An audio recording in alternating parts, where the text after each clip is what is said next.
Merhaba arkadaşlar, Monte Crypto Kontu YouTube kanalına hepiniz hoş geldiniz. Bugün OKEX borsasında para yatırma çekme nasıl olur? Binance borsasından nasıl transfer gerçekleştiririz? Bunlardan bahsedeceğiz. OKEX borsası seri videolarımızın ikincisiyle sizlerle olacağız. Hazırsanız videomuza başlayalım.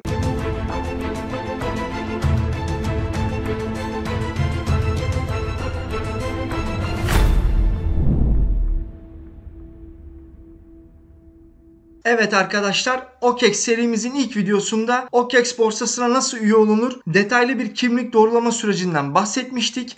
Dilerseniz bu videomuzu inceleyebilirsiniz. Videonun açıklama kısmına %20 indirimli referans linkini bırakıyorum arkadaşlar. Bu en üst seviyede bir indirim linkidir. Yüzdelik anlamında onu da belirteyim. Dilerseniz bu linkten üye olabilirsiniz. Bu videomuzda para yatırma ve çekme işlemlerinden bahsedeceğim. Bunun için tabii ki öncelikle bir giriş yapmamız gerekiyor.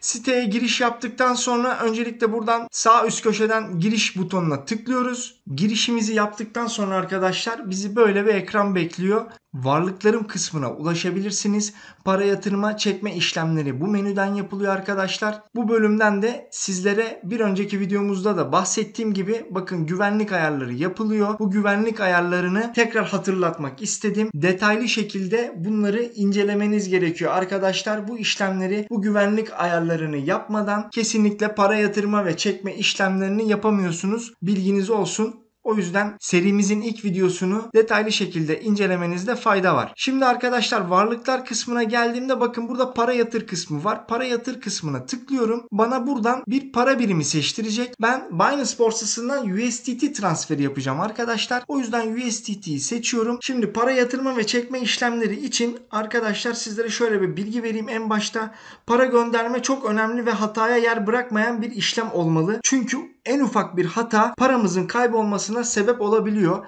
Kriptoda özellikle bu konuya çok dikkat etmeniz gerekiyor arkadaşlar. Burada 3 şeyi kontrol edeceğiz.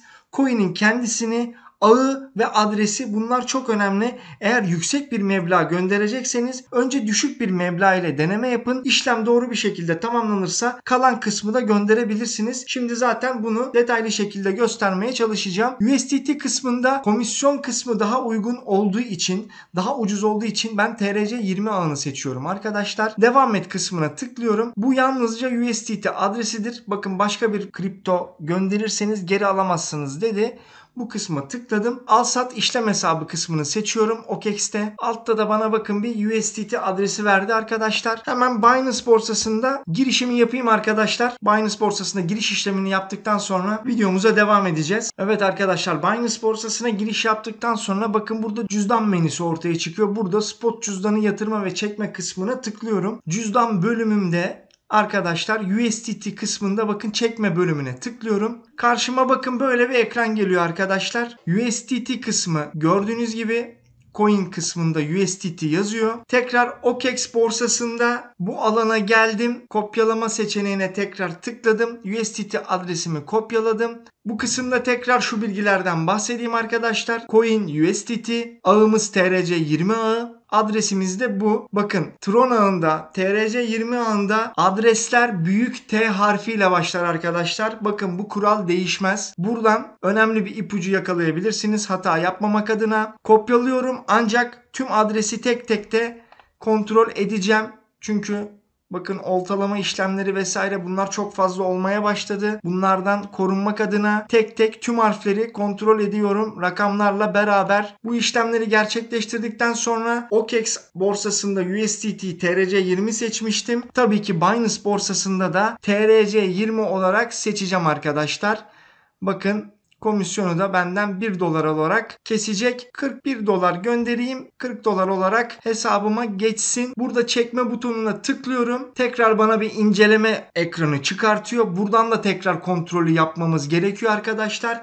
Hataya yer vermemek adına bunları yapın. En fazla 1 dakika 2 dakika daha kaybederiz ama doğru bir işlem yaparız. Paramızın kaybolmasının önüne geçeriz. Devam diyorum. Klasik Binance prosedürleri geliyor. Bunları tamamlıyorum. Bunları da gerçekleştirdikten sonra arkadaşlar onay bekliyor ekranı geliyor. Takribi 5 dakika içerisinde USDT'lerin OKEX borsasına geçmiş olacak. Evet arkadaşlar, OKEX borsasına gönderdiğimiz 40 USDT şu an hesabımıza geçti. Gördüğünüz gibi çok uzun sürmüyor Trono gönderimleri. Bu yüzden hem hızlı olması hem de komisyonun daha uygun olması sebebiyle bu işlemi gerçekleştirmiş oldum. OKEX borsasında bu arada bir özellikten daha bahsedeyim. Bakın arkadaşlar, bu kısımda dil seçenekleri ve coin para birimlerini değiştirebiliyorsunuz. En önemli özelliklerinden biri Türkçe oluşu bizim açımızdan güzel. Ben USD kullanıyorum ama isteyen burada bakın TR'ye de var. Türk lirası da kullanabilir. Bu size kalmış bir seçenek.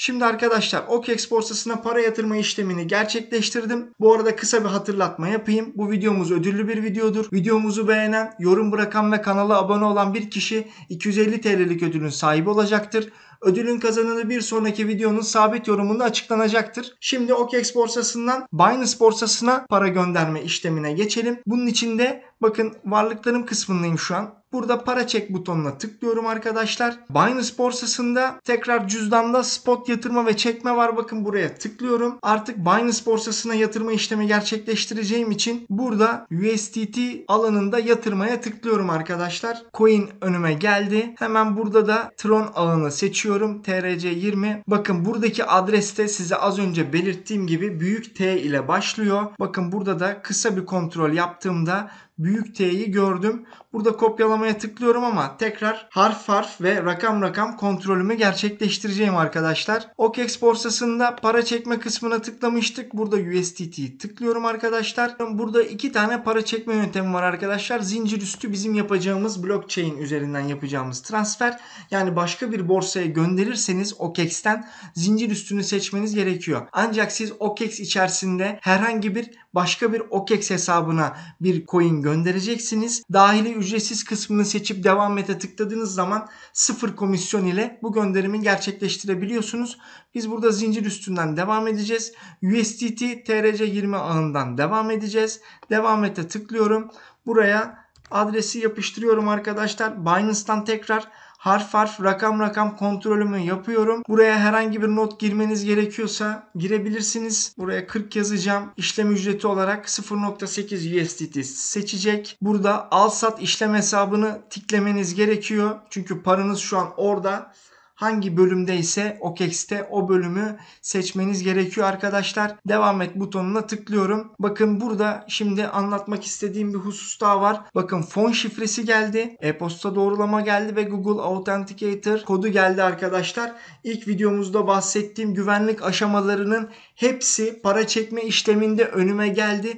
O yüzden bu detaylara çok dikkatli bir şekilde izleyin. Bunlar önemli arkadaşlar. Belirlediğim fon şifresini giriyorum. Ondan sonra e-posta doğrulama kodu için gönder butonuna basıyorum. Şimdi bana bir mail gelecek. Bu maili gireceğim arkadaşlar. Burada süre biraz önemli. Dikkat edin, 60 saniye içerisinde bunları girmeniz gerekiyor. Maili girdim ve Google Authenticator'da bulunan OKEX'teki kodu giriyorum. Bunlar da süreli olarak değişiyor bildiğiniz gibi.